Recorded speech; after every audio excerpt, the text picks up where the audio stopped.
이제 명절이 시작되어졌고 명절 한복판 가운데 있는데 또 예배하는 한 분 한 분들을 축복해 주시고 또 고향으로 벌써 멀리 가신 분들, 가고 있는 분들도 있습니다. 명절 동안 오며 가는 길, 그리고 모든 대화 관계 안에 함께 해 주십시오. 특별히 이 명절이 따뜻하지 않은 분들도 많습니다. 재정의 문제로 또 이런저런 삶의 현실과 또 질병들로 한 분 한 분들 가운데 하나님의 돌보심이 차고 넘치게 하여 주셔서 이 명절이 주의 은혜 가운데 승리하는 시간들 될 수 있도록 도와주십시오. 감사함이 예수 그리스도 이름으로 기도드렸습니다. 아멘. 1절 말씀 같이 보겠습니다. 다윗이 이르되 사울의 집에 아직도 남은 사람이 있느냐? 내가 요나단으로 말미암아 그 사람에게 은총을 베풀리라 하니라. 다윗이 사울의 집에 아직 남은 사람을 찾고 있습니다.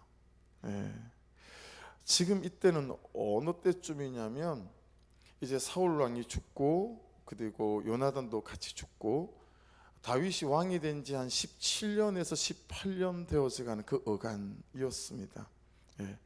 나라도 어느 정도 정리가 되어져 가고, 이게 사울 왕에서 아주 순탄하게 다윗으로 왕권이 넘어간 것이 아니라 사울 왕이 10수년을 다윗을 죽이겠다고 쫓아다녔고, 그러니 다윗에 대한 이제 반감을 갖고 있는 사울 왕의 여러 군사들과 그런 대적들이 있었겠죠.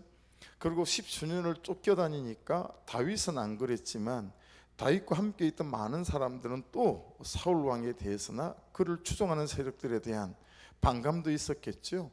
그러니 이런 여러 감정과 관계가 정리되는 데 시간이 필요했고, 또 주변의 나라들도 평정이 좀 돼야 되어졌고, 그런 시간이 다 지난 연후다라고 하는 것입니다. 그때 사울의 집에 아직도 남은 사람이 있는지 없는지 이제 다윗이 찾기 시작했다라고 하는 것입니다. 그런데 사울의 집에라고 하는 게 굉장히 의미가 있는데요, 뒤에서 말씀이 정리가 될 거고요. 결국은 요나단의 아들을 찾는 거예요. 다윗이 사울의 집에 아직도 남은 사람이 있느냐라고 하는 것은 이 요나단의 자식을 찾는 겁니다. 이 말씀 익숙하시죠? 사무엘상 18장 7절 같이 한번 읽어볼까요? 시작. 여인들이 뛰놀며 노래하여 이르되 사울이 죽인 자는 천천히요 다윗은 만만히로도 한지라. 사무엘상 17장 정도가 이제 다윗과 골리앗과의 싸움이 등장하죠. 그 이후에 이제 다윗이 이스라엘의 역사의 전면에 등장하게 되었어요.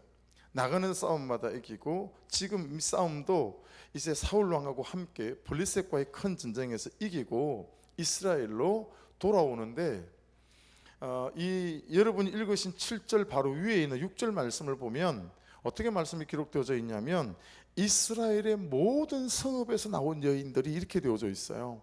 그러니까 예루살렘이란 도시뿐만 아니라 이스라엘 전역에서 전국 팔도에서 이제 다윗을 모르는 사람이 없고, 다윗이 전쟁만 하면 이기니까 이 여인들이 이제 뭐라고 얘기하냐면 사울은 천천히고 다윗은 만만히로다. 다윗이 현재 왕인 사울보다 10배는 낫다는 얘기예요. 근데 그냥 문자적으로는 10배지만 사실로는 10배 아니라 100배가 넘는 거죠. 야, 진짜 다윗이 훨씬 낫다, 뭐 이런 얘기가 계속 들리는 거죠. 그때부터 이제 사울 왕이 다윗을 죽이려고 하잖아요. 그때 정말 다윗이 죽을 수 있는 위기마다 다윗을 살리고 다윗을 자기 생명보다 아꼈던 사람, 이게 사울 왕의 아들이었던 요나단이었어요. 그래서 가만히 있으면 왕자니까 왕이 되겠죠. 근데 하나님의 뜻이 자기에게 아니라 아버지에게 아니라 다윗에게 있다는 것들을 요나단이 알고 왕의 자리를 다윗에게 이렇게 넘겨준 그런 사람이 요나단이고, 아버지로부터 다윗을 지키려고 하다가요 아버지에게 죽을 뻔한 고비를 넘기기도 한 그런 사람이 요나단입니다. 그러니까 여러분 이거 보면 다윗이 자기 혼자 다윗이 된 게 아니에요. 다윗이 요나단이 없었다면, 그죠? 다윗 주변에 함께 해주는 사람들이 없었다면 다윗이 글쎄요 그만한 이스라엘의 왕으로 제대로 세워져 갈 수 있었을까 싶은 거죠. 근데 우리가 이제 이걸 참 잘 모르죠. 명절 되고 하면 여러분 그냥 말 나누다 보면 그냥 서운한 얘기 하나 툭 튀어나올 수 있잖아요. 그건 다 우리가 서운한 게 있는데 그걸 한두 마디 나누다 보면, 그죠? 그냥 우리 가운데 감정들이 자기는 자기 혼자 자기가 된 것처럼 말하는 그런 얘기를 들으면 너무 서운하잖아요. 부모들의 기도와 또 부모들의 헌신으로 자녀들이 세워졌음에도 불구하고 왜 그렇게 자녀들은 부모에게 서운한 게 많은지, 또 다 키워놓고 나면 또 부모들은 자녀에게 또 왜 서운한 게 많은지, 또 가족끼리는 왜 서운한 게 많은지, 저마다 서운함이 있고, 그렇죠? 어려운 부분들이 있잖아요.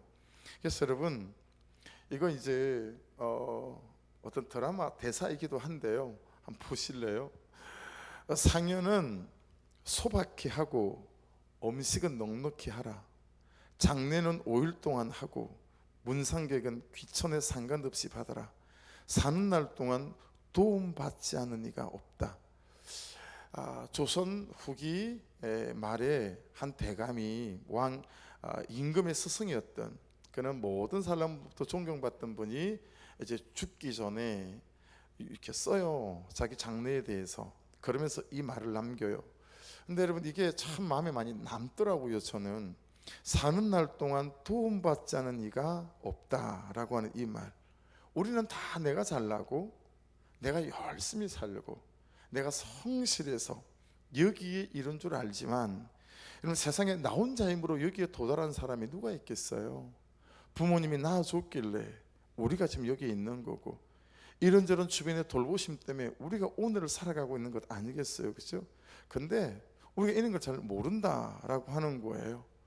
여러분 나 혼자 여기 이렇게 도달하지 않았으니 이번 명절에 좀 두루두루 돌아볼 수 있는 그런 눈도 있고 은혜도 있기를, 마음 있기를 주의 이름으로 축복합니다. 하나님이 허락하신 섭리 아니었으면 다윗은 다윗일 수가 없었죠. 요나단 같은 십자가 져주는 사람이 없었다면 다윗은 있을 수 없었습니다. 근데 우리는 이게 그리 안 됩니다. 그렇죠? 다윗은 항상 다윗이고 싶을 수 있지 않았을까요? 우리도 그렇잖아요. 우리가 요나단의 자리가 싫어요. 다윗이고 싶은 거죠. 누군가 나를 위해 항상 십자가 져줬으면 좋겠고, 나는 누가 십자가 져주는 그 도움으로 나는 그냥 다윗 같은 사람이고 싶은 거예요. 우리 가족 안에도 우리 삶에도 항상 그렇잖아요. 내 삶의 자리는 왜 맨날 요나단처럼 내가 십자가 져야 하는 삶의 자리일까? 이 질문의 연속이고, 부모님이 믿지 않거나 남편이 믿지 않거나 또 자녀들이 믿지 않을 때 더더욱 이런 마음이 들죠. 나는 언제까지 십자가 지는 삶에 내가 서 있어야 될까라고 하는 것들입니다. 여러분 그렇게 살아가다 보니까 하나님께서 지금 내게 주신 내 삶의 자리 또 역할의 감격을 놓치고 살아갈 때가 많은 것 같아요. 아내 때를 그런 식으로 다 보내버리고 엄마의 때를 그런 식으로 다 보내는 그런 엄마들도 아내들도 우리 주변에는 많이 있습니다. 여러분들의 수고와 헌신 없이 어찌 오늘의 여러분의 가정과 가족이 있을 수 있겠습니까? 그렇죠? 요나단이라고 하는 이 삶의 자리가 사람을 살리는 자리고요, 십자가 지는 삶의 자리가 있을 때 우리 모두가 함께 세워져가는 그런 은혜가 있게 될 줄로 믿습니다. 여러분 말씀을 다시 보십시오. 내가 요나단으로 말미암아 그 사람에게 은총을 베풀리라 하니라. 다윗이 찾는 이 사람이 아직 본문에는 있는지 없는지 모르지만, 누군지 모르지만 여러분 다윗이 찾아서 이 사람에게 베풀려고 하는 게 뭐죠? 은총이다 그래요. 자막을 보시면 헤세드라고 하는 거예요. 정말 조건이 없는 사랑을 말하고 자격을 따지지 않는 사랑을 말하는 것입니다. 요한복음 8장 10절에 가면 이런 말씀이 나와요. 예수께서 일어나사 여자 외에 아무도 없는 것을 보시고 이르시되 여자여 너를 고발하던 그들이 어디 있느냐, 너를 정죄한 자가 없느냐. 여러분 간통을 하다가 현장에서 현행범으로 붙잡혔어요. 유대율법에는 이건 돌로 쳐 죽여야 되거든요. 그래서 예수님께서 어떻게 하시나 보려고 그 여인의 멱살을 붙잡고 여러 랍비와 서기관들이 한 손에는 다 돌멩이를 들고 예수님 앞으로 이 여인을 끌고 왔단 말이에요. 그러니까 예수님이 어떻게 하냐면 그냥 허리를 굽혀서 글씨를 쓰는데 주변 사람들이 깜짝 놀라지 않았겠어요? 하나님하고 나만 알겠거니 싶었던 죄를 쓰는 거예요. 그러니 여러분 그 죄를 보고 있는 사람은 깜짝 놀라는 거죠. 슬그머니 돌멩이를 놓고 그 자리를 떠나는 거예요. 그렇게 한 사람 한 사람의 죄들이 땅바닥에 예수님에서 쓰여지고 사람들은 슬그머니 돌을 놓고 도망을 가기 시작했어요.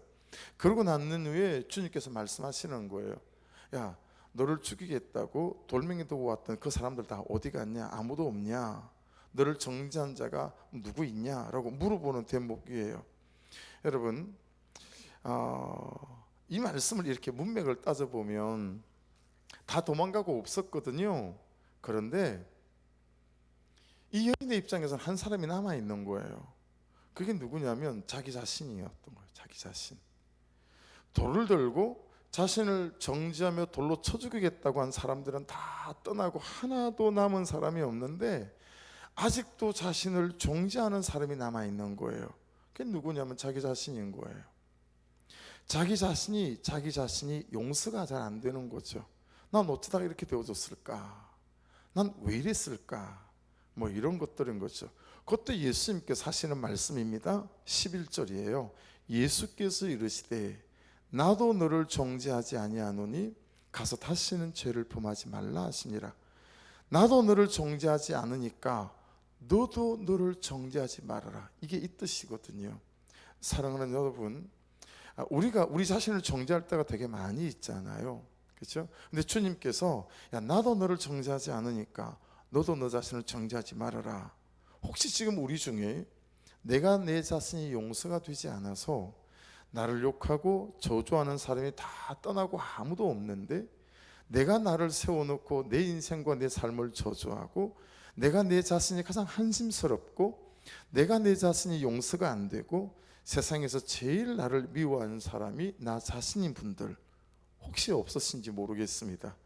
나도 너를 정죄하지 아니하노니 너도 너를 정죄하지 말아라 라고 하는 이 주의 말씀 앞에 저와 여러분이 믿음으로 은혜로 잘 서기를 주의 이름으로 부탁드립니다.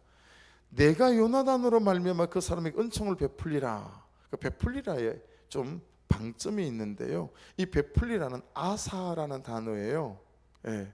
제한이 없고 한계가 없다 이런 뜻인데 아사는 어디에 딱 기록이 된 그런 단어냐면 창세기에서 하나님께서 천지 만물을 창조하실 때 쓰여진 단어가 이 아사라는 단어예요. 무에서 유를 막 창조하고 아무것도 없는 곳에서 모든 것을 있게 만들 그때 쓰인 단어가 이 베풀리라 아사라고 하는 단어입니다. 그러니 여러분 내가 요나단으로 말미암아 그 사람에게 은총을 베풀리라 하니라 이 말씀은 이렇게 우리에게 읽힐 수 있다라는 거예요. 자막을 보시겠어요? 한번 읽어보겠습니다. 시작. 내가 내 아들 예수 그리스도로 말미암아 그 사람에게 은총을 베풀리라 하니라. 자, 이제 여기서부터 이 말씀은 다윗의 말씀이 아니고 그리고 그가 찾는 사람의 얘기가 아니라 우리 얘기가 되어지는 거예요. 여러분 다윗이 한 사람을 찾잖아요. 그것처럼 주님도 하나님도 여전히 우리를 찾는다라고 하는 거죠. 예, 우리를 찾는다. 그래서 다윗은 요나단으로 말미암아라고 말하잖아요. 내가 그 사람을 찾아서 요나단으로 말미암아 은총을 베풀려고 그 사람을 찾는다라고 말하는데 예수님께서는 하나님께서는 어때요? 내가 내 아들 예수 그리스도로 말미암아 그 사람에게 은총을 베풀리라 하니라 라고 하는 거죠. 이때부터는 이제 이게 우리 얘기가 되고 우리 사건이 되어진다라고 하는 것입니다. 자, 간단한 질문이지만 중요한 질문이니까요. 여러분이 마음 깊은 고백으로 한번 대답을 하고 넘어갔으면 좋겠어요. 여러분은 예수 그리스도를 나의 구주로 믿으십니까? 혹시 이 중에 아멘이라고 말할 수는 없지만 지금이라도 이 순간이라도 예수 그리스도를 나의 구주로 영접하시길 원하십니까? 이 두 질문에 대해서 아멘이라고 대답을 하신다면 여러분 이 가로 안에 여러분의 이름을 넣으면 될 수 있을 것 같아요. 보십시오. 내가 내 아들 예수 그리스도로 말미암아 누구누구에게 은총을 베풀리라 하니라. 할렐루야. 이 말씀이 곧 우리의 말씀이 될 수 있다라고 하는 것이니 오늘 다윗이 찾는 이 사람의 사건을 여러분 잘 따라가 보십시오. 하나님께서 우리를 찾는 그분의 시선과 목소리가 있다는 사실을 깨달을 수 있어요. 자, 그럼 이제 사울의 집에 아직도 남은 사람이 있느냐?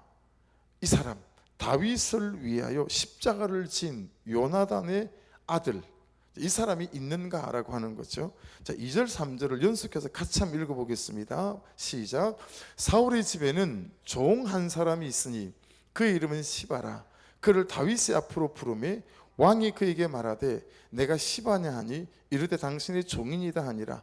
여러분 사람들이 볼 때 시바는 사울 집의 사환이었는데 어느 날부턴가 갑자기 너무 논도 많아지고 산도 많고 밭도 많고 너무 부자가 된 거죠. 그래서 사람들이 제가 사울 왕의 이런저런 재산을 이렇게 내려받았나 보다라고 생각할 만한 그런 사람이었어요. 시바가 그런 요나단 집에 있어야 될 모든 사울 왕의 재산들을 싹 가지고 자기가 관리하고 먹고 살고 있었다. 시바가 찾아졌어요. 자, 3절 같이 읽겠습니다. 시작. 왕이 이르되 사울의 집에 아직도 남은 사람이 없느냐? 내가 그 사람에게 하나님의 은총을 베풀고자 하노라니. 시바가 왕께 아뢰되 요나단의 아들 하나가 있는데 다리 저는 자니이다 아니라. 자, 좋은 소식은 뭐예요? 요나단의 후손이 있다는 거예요. 나쁜 소식은 뭐죠? 이 친구가 절름발이다라는 거예요. 다리를 전다, 못 걷는다라는 거예요. 자, 4절부터 6절을 같이 이어서 또 읽어보겠습니다. 시작. 왕이 그에게 말하되 그가 어디 있느냐 하니 시바가 왕께 아뢰되 로드발 암멜의 아들 마길의 집에 있나이다 하니라.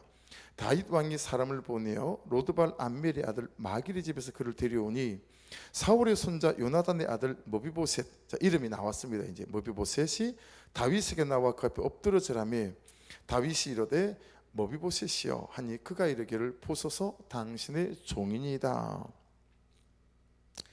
다윗이 그렇게 애타게 찾았던 사람이 누구냐면 요나단의 아들이었습니다. 근데 이 사람이 어디 있었죠? 로드발. 이게 요단 동쪽 저쪽 계곡 아래인데 로드발 뜻이 조그만 동네, 이런 동네 그런 뜻이에요. 거기 암멜의 아들 마길이라는 사람 집에 있다라고 소문을 얻게 됐습니다. 자, 그런데 여러분 보세요. 요나단의 아들이면 왕 세손이잖아요. 할아버지 사울이 왕이고 아버지 요나단이 왕자고, 그러니 여러분 이 머비보셋은 왕 세손이죠. 그렇죠? 그런 존재예요. 그런데 어떻게 하다가 저 촌동네에 그것도 아무도 모르게 소문나지 않게 숨어서 그렇게 살고 있었을까? 거기다 다리는 왜 절개됐을까? 라고 하는 거죠. 이 머비보셋이 5살 때 길보아 전투라는 큰 전투가 벌어졌어요. 그때 사울 왕도 아버지 요나단도 참전을 했는데 그만 블레셋과의 싸움에서 패하게 되었습니다. 그리고 사울 왕도 죽고 아버지 요나단, 할아버지, 아버지를 한날 한새 다 잃어버렸어요. 자, 근데 그 소문이 전령에 의해서 사울 왕궁에 전해지자마자 난리가 났어요. 왜냐하면 블레셋이 전쟁에 이기면 굉장히 그 포로되는 지역들을 참혹하게 다루었기 때문에 블레셋이 금방 치고 들어올지, 사울 왕도 죽고 요나단도 죽었잖아요. 아니면 10수년을 쫓아다녔던 다윗이 요때다 하고 다윗이 쳐들어와서 막 원수를 갚을지 너무 불안한 거예요. 그래가지고요 전부 다 막 난리가 났어요. 빨리 피난 가지 않으면 블레셋한테 죽던가 아니면 다윗에게 죽는다, 이렇게 되어진 거죠. 저마다 막 짐을 싸서 막 도망가기 시작하니까요, 이 5살밖에 안 된 이 머비보셋, 이 보면서 키우던 유모가 등에 들쳐업었어요. 들썩고 잘 맸겠죠. 잘 매고 막 뛰어가다가 그만 발을 헛디뎠어요. 발을 헛디디면서 뒤로 자빠지면서요, 이 등에 있던 머비보셋을 그냥 몸으로 깔고 앉아버린 거죠. 그러는 바람에 이 5살짜리 아이의 발목이 뚝 부러졌어요. 2개가 다 부러졌는데, 이 부러진 상태에서 치료를 받을 수가 없는 거예요. 왜냐하면 여러분 이게 그렇잖아요. 죽은 왕의 후손들이니, 그죠? 이 쿠데타 위험도 있고 하니까 그것부터 잡아 죽여야 되니까 막 도망가서 이 조그만 산동네 옆에 숨어서 아무도 모르게 그렇게 살았다라고 하는 거죠. 그러니 그냥 뼈가 부러진 채로 굳어버린 거예요. 그래서 여러분, 머비보셋은 걷는 것은 고사하고 일어나기도 힘들었던 그런 절름발이였다고 해요. 그렇게 살아온 거죠. 여러분, 그런 경우 있잖아요. 내가 잘못 선택하고 내가 잘못 살아서 내가 참 인생에 이런저런 어려움을 겪는 경우도 있긴 하지만, 이 머비보셋은 그냥 희생자예요. 그죠? 머비보셋은 아무 잘못이 없잖아요. 그죠? 우리도 그렇지 않나요? 태어나 보니 이 집에 태어난 거예요. 태어나 보니 내게 그런 아버지가 있어요. 태어나 보니 그런 부모였고 그런 현실을 딱 마주하고 있는 거죠. 그 태어난 아이가 어떻게 해볼 수 있는 게 아무것도 없잖아요. 내가 그런 부모를 만나고 싶어서 만난 것도 아니고, 내가 그런 빈곤하고 무능한 가정에서 태어나고 싶었던 것도 아니에요. 그냥 머비보셋이 그냥 희생자였던 것처럼 우리 중에도 그냥 희생자인 인생을 타고난 분들도 한둘이 아니시죠? 그것마저도 하나님께서 어떻게 바꿔가시는지를 잘 보셔야 합니다. 내가 아무 잘못도 없는데 나는 순전히 부모님의 또는 가족의 또는 현실의 문제였는데 라고 해서 참 풀리지 않는 인생의 문제들을 가지고 답답하게 살아가는 분들도 오늘 말씀 안에서 이런 삶을, 이런 인생을 하나님께서 어떻게 풀어가시는지를 잘 보셔야 합니다. 여러분, 머비보셋이 자라면서 얼마나 궁금했겠어요. 왜 나는 절름발이가 됐을까? 그렇죠? 난 왜 숨어 살아야 하는 걸까? 숨죽이며. 근데 자기 혼자만 있지 않고 같이 자기를 도망시켰던, 피신했던 하인들이 있고 유모가 있으니까 여러분, 유모를 통해서 듣게 됐겠죠. 여러분, 할아버지가 사울 왕이었다는 얘기를 듣게 되면 힘이 났을까요? 더 마음이 꺾였을까요? 마음이 꺾였겠죠. 아버지가 왕자였다는 사실을 알았으면 마음이 좋아졌을까요? 마음이 더 꺾였을까요? 아니, 내가 왕자의 아들이었는데 지금 이 모양 이 꼴이 웬 말이야? 더 자기의 처지가 비관적으로 보이기 시작하는 거죠. 자신이 이렇게 살 사람이 아닌데 이렇게 살고 있다. 그렇죠? 할아버지를 따라 아버지를 따라 왕이 되었어도 벌써 되었을 사람인데 양 발목이 꺾인 절름발이로 숨어 사는 도망자, 비참한 현실이 너무 저주 같은 거예요. 근데 여러분은 어떠세요? 이런 일이 이제 우리에게 생기게 되면 희한하게 사람들은 있잖아요, 원망할 대상을 찾는다라고 하는 거예요. 나에게서 문제를 찾지 않고 이렇게 되어진 바깥에서 내 탓을 할, 원망을 할 그 어떤 대상을 찾아내기 시작한다라고 하는 거예요. 아버지 요나단 대신 자기 대신 왕이 되어 있는 지금의 다윗이 보이기 시작하는 거죠. 다윗 저놈 때문에 결국 내가 요 모양 요 꼴이 된 거 아닐까? 이런 거죠.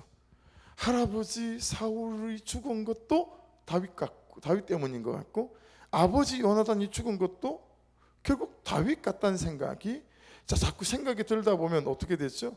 그게 기정사실처럼 되어지기 시작해요. 그러면서 다윗이 없었다면 할아버지도 안 죽었을 것 같고, 다윗이 없었다면 아버지 요나단도 안 죽었을 것 같고, 다윗이 없었다면 자기도 이런 사고가 일어나지 않았을 것 같다라고 하는 거죠. 내가 이렇게 로드빌에 숨어 사는 이유는 다윗 때문이구나. 여러분, 머비보셋의 인생을 망가뜨린 원흉, 악당은 다윗이구나. 이렇게 생각하기 참 쉽지 않았을까요? 자신의 불행의 이유를 자꾸 바깥에서 찾고 그리고 남을 비난하고 세상을 향하여 원한 속에 갇혀서 자신이 정말 누군지 다 잊어버리고 자신이 처한 삶의 문제를 회피하며 살아가고 다 너 때문이야 하며 다른 사람에게 책임을 떠넘기며 살아가는 이런 것에 아주 능수능란한 사람이 되어서 갔다라고 하는 거죠. 그런데 느닷없이 어느 날 다윗이 자기를 찾는다며 사람들이 로드에 나타난 거예요. 여러분, 모비보셋은 기뻤을까요? 공포스러웠을까요? 되게 공포감이 들었겠죠. 야, 이제 우리 할아버지 죽고 아버지 죽었는데 내 차례인가 보다, 이런 생각이 이제 드는 거죠. 걷지도 못하는 내가 무슨 쿠데타를 꿈꾼다고 이제는 나까지 온 나라를 사사지 뒤져서 나를 찾아내서 자기 앞에 나오게 할까? 모이보셋이요, 다윗이 보낸 당나귀를 타고 예루살렘에 들어가거든요. 그때 심정이 얼마나 무서웠는지 다윗 앞에 서는 순간 모비보셋이 자기를 이렇게 소개합니다. 오늘 말씀 8절 같이 한번 볼게요. 시작. 그가 절하여 이르되 이 종이 무엇이기에 왕께서 죽은 개 같은 나를 돌아보시나이까 하니라. 여러분, 유대인들은 개를 굉장히 싫어합니다. 성경이 여러 군데 개에 대해서 이렇게 말씀되어진 본문이 되게 많이 있거든요. 근데 살아있는 개도 굉장히 싫어하는데 죽은 개잖아요. 죽은 개. 그러니까 개, 죽은 사체란 말이에요. 사람의 시신도 부정하게 여겨서 이 사람들은 되게 조심하는데, 그렇게 극도로 혐오하는 개의 죽은 사체, 내가 죽은 개 같은 자입니다. 자막 보시면 개가 켈레브라고 하는데 판 보십시오. 경멸의 대상을 말할 때 개, 또 동성애자들을 말할 때도 개, 그리스도의 원수의 사단의 세력들을 말할 때도 성경은 개, 또 거짓 선지자를 개라고 부르기도 하고요. 무가치한 자, 미련한 자, 악한 사람들을 개라는 대명사로 잘 불러요, 유대인들은. 그러니까 그런 죽은 개 같은 자라고 소개하는 거예요. 네, 여러분, 이게 참 안 됐지만 모비보셋이 자신에 대한 결론이고 확신이었다라고 하는 거예요. 야, 내가 왕자의 아들이었으면 뭐해? 이렇게 절름발이에 숨어서 사는 이런 죽은 개 같은 자입니다. 이런 고백을 다윗 앞에 하게 되어졌다라고 하는 것입니다. 어떠세요? 여러분은 여러분에 대한 결론들을 어떻게 가지고 있습니까? 여러분은 여러분 자신에 대한 확신을 어떤 걸 가지고 있습니까? 주중에 묵상하다가 이런 말씀들이 나와서 우리가 그리스도인의 5가지 확신을 막 선포하고 나누었어요. 그래서 구원의 확신, 내가 어떤 처지와 상황에 있더라도 나는 예수 그리스도를 나의 구주로 믿음으로 구원받았다는 확신, 그 말씀들을 나누었죠. 그리고 우리에게는 하나님께서 놀라운 선물을 주셨다. 그게 뭐냐면 기도 응답의 확신이라고 하는 거예요. 예수 이름으로 기도하는 백성들의 기도를 들으신다라고 하는 거. 그리고 또 하나는 뭐였죠? 반드시 하나님은 피할 길을 내셔서 피하게 하신다. 승리의 확신이 있었고, 그리고 우리의 죄가 예수의 보혈로 씻음받았다라고 하는 사죄의 확신이 있었고, 그리고 한 가지는 날마다 이 하나님께서 말씀으로 그리고 성령으로 동행하신다라고 하는 인도 동행의 확신. 적어도 그리스도인들이라면 이 5가지 확신 가운데 온전히 사로잡혀 있어야 된다, 이런 말씀들을 우리가 주중에 나누었었습니다. 근데 여러분, 모비보셋에게는 이 확신이 없었어요. 여러분은 이 확신들이 있으십니까? 나는 할아버지가 왕이었어. 근데 지금은 절름발인 거예요. 현실이, 그렇죠? 약속을 못 이기는 거죠. 약속을 이겨버린 거죠. 이것이 이 모비보셋의 현실이었고 실제였고 사실이었었어요. 그래서 여러분, 오늘 말씀에 보면 이런 모비보셋의 마음을 한 단어로 표현된 데가 있어요. 7절을 다시 보겠습니다. 다윗이 그에게 이르되 무서워하지 말라. 두려움이었습니다. 이거 원어로 보면 겁내지 말아라, 이런 뜻도 이 안에 많이 내포되어져 있는데요. 그래서 여러분, 모비보셋은 제악을 기대하고 예루살렘에 왔어요. 이제 나는 예루살렘에서 죽었다, 그러고 온 거죠. 그동안 살아오는 것도 너무 비참했는데 결국 내 인생이 이렇게 끝이 나는구나 싶은 거죠.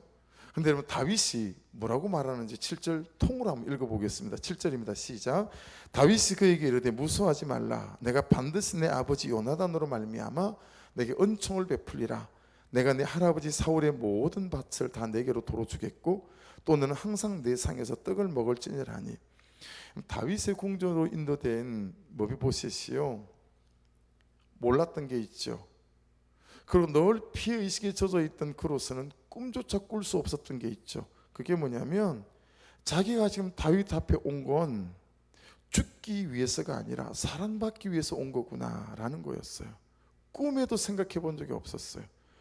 다윗이 자기를 찾아내고 불러냈던 이유는 사랑하기 위해서, 사랑받기 위해서 찾아냈다라고 하는 것이죠. 자, 여러분, 우리 얘기해 볼게요. 우리가 예수 그리스도에게 찾아냄을 당했어요. 그렇죠? 누군가에게 복음을 듣고 누군가에 의해서 예수를 믿게 됐어요. 찾아내신 거잖아요. 여러분, 기억하셔야 됩니다. 우리는 예수께서 찾아내신 다음에 우리를 이용해 먹고 써먹고 부려먹고 그러려고 우리를 찾아내신 게 아니라 우리를 사랑하시기 위해서, 우리는 사랑받기 위해 주님 앞에 나와 있는 주의 백성들인 줄로 믿습니다. 할렐루야. 네, 이게 여러분 참 쉬운 것 같지만 너무너무 중요한 주제예요. 나는 정말 하나님 그분께 사랑받기 위해서 하나님이 찾아낸 사람이다 라고 하는 이 믿음이 우리의 현재와 우리의 현실들을 이겨나갈 수 있는 여러분 능력이 될 수 있기를 주의 이름으로 축복합니다. 이게 너무 중요한 고백이다 라고 하는 것입니다. 그러니까 여러분, 머비보셋은요 너무너무 자기 인생이 해석이 안 됐어요. 할아버지가 왕이라며, 아버지가 왕자였다며, 근데 내가 왜 이렇게 사는 거지? 다리는 왜 이렇게 된 거지? 여러분, 머비보셋이 자기 인생이 해석이 됐겠어요? 자기 인생이 해석이 되지 않는 거죠. 누가 이걸 해석시켜 줄 수 있었겠어요?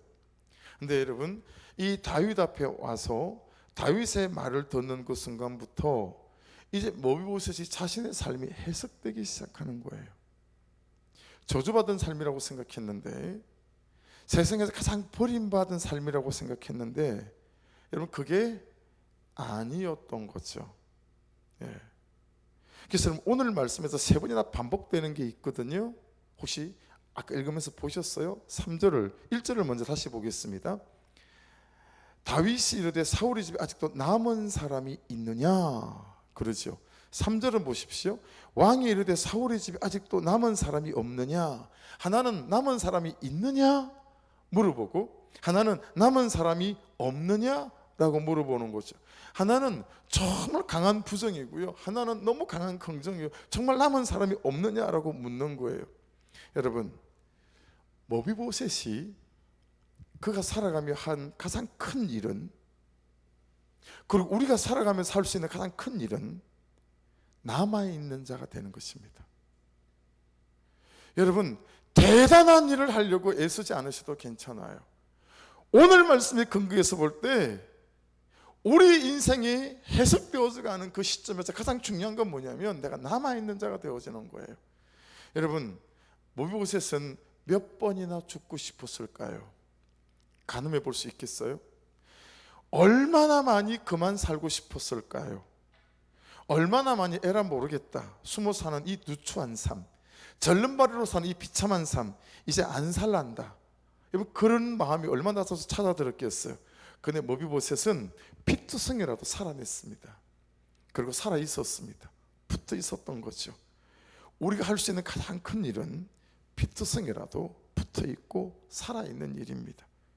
끊임없이 죄로 자빠지고 혈기로 무너지고 게으름으로도 내가 스스로 내가 싫어도 정말 죽은 개 같을지라도 여러분 살아있고 남아있는 자로 항상 그 삶의 자리에 서 있을 수 있기를 주의 이름으로 축복합니다.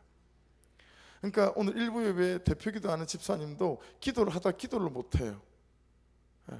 하나님, 한 주 동안 살아나서 살리는 삶은 저는 살지 못했고 죽은 자로 죽이느라고 한 주일 내내 제가 싸움을 살았습니다. 저 어떻게 하면 좋죠? 그 고백을 대표기도 하면서 우느라고 기도를 못하는 거예요. 여러분, 오늘 말씀에 근거하면 그래도 우리는 살아있어야 하고 남아있는 자가 되어야 합니다. 모이보셋이 가장 큰 일은 그가 그럼에도 불구하고 남아있는 자였다라고 하는 것입니다. 그래서 여러분, 내가 받아내야 될 가장 큰 원수 대적은 바로 나 자신이에요. 남편과 아내가 아니에요. 안 되는 나, 못하는 나, 맨날 다시 죄의 자리로 돌아가는 나, 이 나라는 인간을 받아내기가 가장 힘들지 않습니까? 예. 저는 제 자신 이 세상에서 가장 힘이 들고, 저는 제 자신 이 세상에 가장 무거웠고, 저는 제 자신 이 세상에 가장 아픈 존재고, 저는 제 자신 이 세상에 가장 불쌍하다 여기고, 그래서는 이 세상에서 가장 예수가 필요한 사람입니다 라는 고백이 되어지더라고요.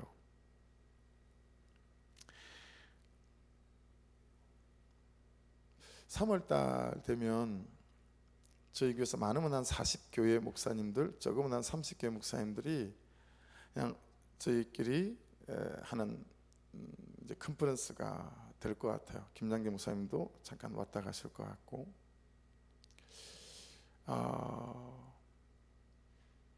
그 중에 목사님 한 분은 이제 광주에서 목회를 하셨던 분인데,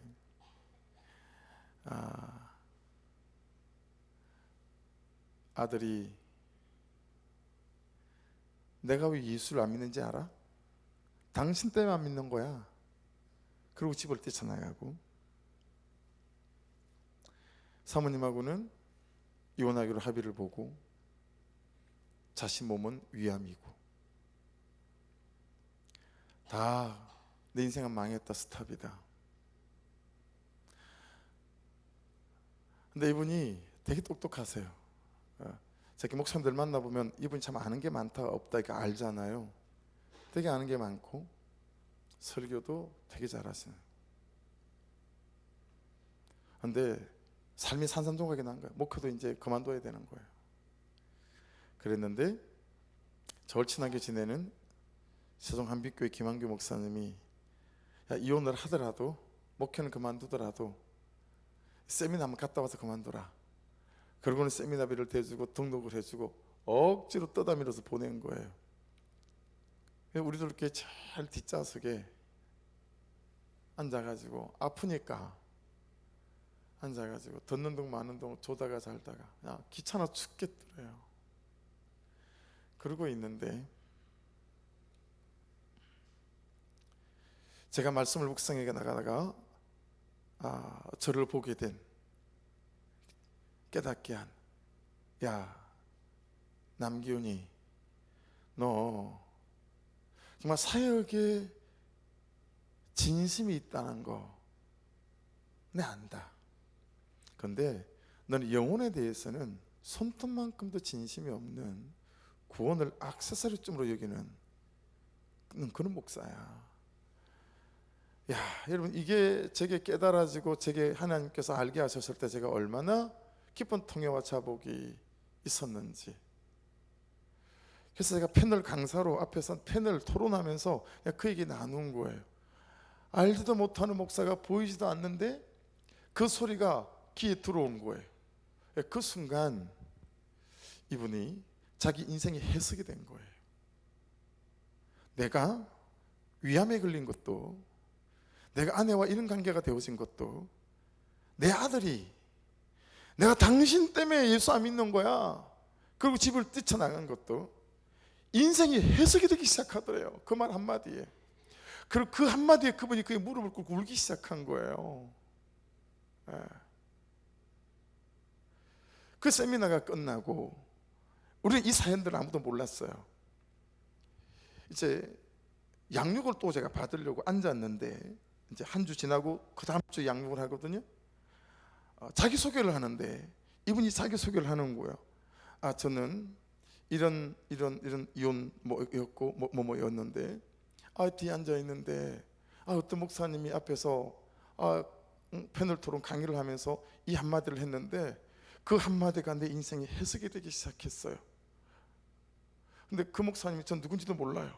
근데 내 옆에 내가 앉아 있는데 다른 목사님들은 전부 다 내가 그 말 한 줄 알고 있었어요. 그러니까 막 다 웃었어요. 전부 다 막 다 뒤집어졌어요. 아, 그 옆에 앉아 있잖아요. 그래가지고 이분하고 저하고 절친이 됐어요.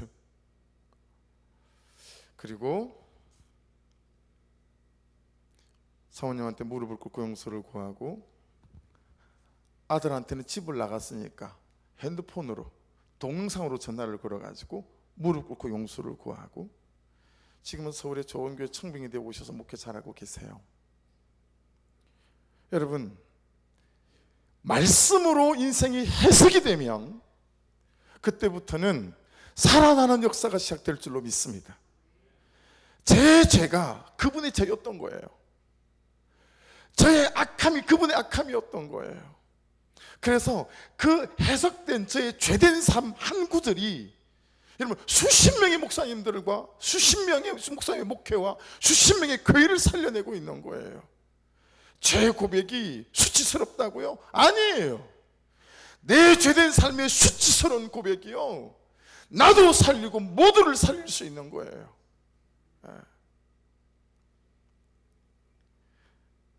받아내는 남아있는 자가 되어야 됩니다. 들을 말을 들었습니다 하고 남아있는 자가 되어야 됩니다. 그는 나보다 옳도다 하고 남아있는 자가 되어야 됩니다. 이 현실, 이 현재가 너무 비참하고 수치스럽고 아프지만 있을 일이 있었습니다 하고 남아있는 자가 될 수 있기를 주의 이름으로 축복합니다. 그러면 인생이 해석되는 날이 옵니다. 그리고 그 죽을 것 같은 일들이 죽이기 위함이 아니라 정말 예수 안에서 제대로 살리기 위하여 그 시간들이 있었다는 사실들이 우리 입술을 통해서 고백되어질 줄로 믿습니다. 그런 여러분 피투성이라도 붙어가고 남아있는 자의 삶이 얼마나 복된지 모릅니다. 나를 구원하시고 나를 구속하시고 나를 살리시고 세워가시는 하나님의 구속사 안에서 그때가 지금이 있을 일이 있었습니다의 고백이 되고 간증이 되어질 것입니다. 그래서 여러분 보세요. 1절 3절 다시 보세요. 빨간 걸로 해놨죠. 두 군데만 보세요. 아직도 남은 사람이 있느냐, 꼭 기억해 주시고 마음에 담아 주십시오. 아직도 남은 사람이 없느냐. 아직도라는 단어가 두 번이나 다 붙어 있죠. 아직도, 오도라는 단어예요. 다시. 여러분 놓고 싶을 때 많아요. 다시 붙잡는 거예요.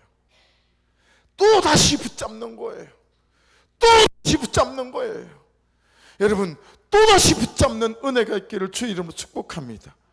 모비보셋은 여러분 이 말씀을 보면 다시 또 붙잡은 거예요. 여러분 제대로 걷지도 못하는 자기 인생에 대해 얼마나 수치스러웠겠어요. 여러분은 육신은 그러나 여러분의 결혼이 걷지 못하고 여러분 절름발인 사람이 있을 수 있잖아요. 남편과 아내의 관계, 부모의 자식과의 관계, 절름발이처럼 걷지 못하는 사람이 있을 수 있잖아요. 여러분 이 모비보셋이 그만두고 싶은 거예요. 근데 다시 또 붙잡는 거예요. 다시 또 시작하는 거예요. 여러분 다시 또 시작하시고 다시 또 붙잡을 수 있기를 주의 이름으로 축복합니다. 그렇죠?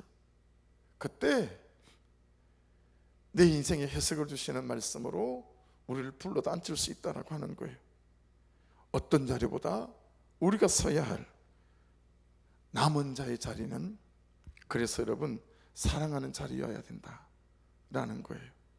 다윗이요, 나라가 다 정리되고 난 다음에 가장 먼저 한 일이 뭐냐면 사랑하는 것이었습니다.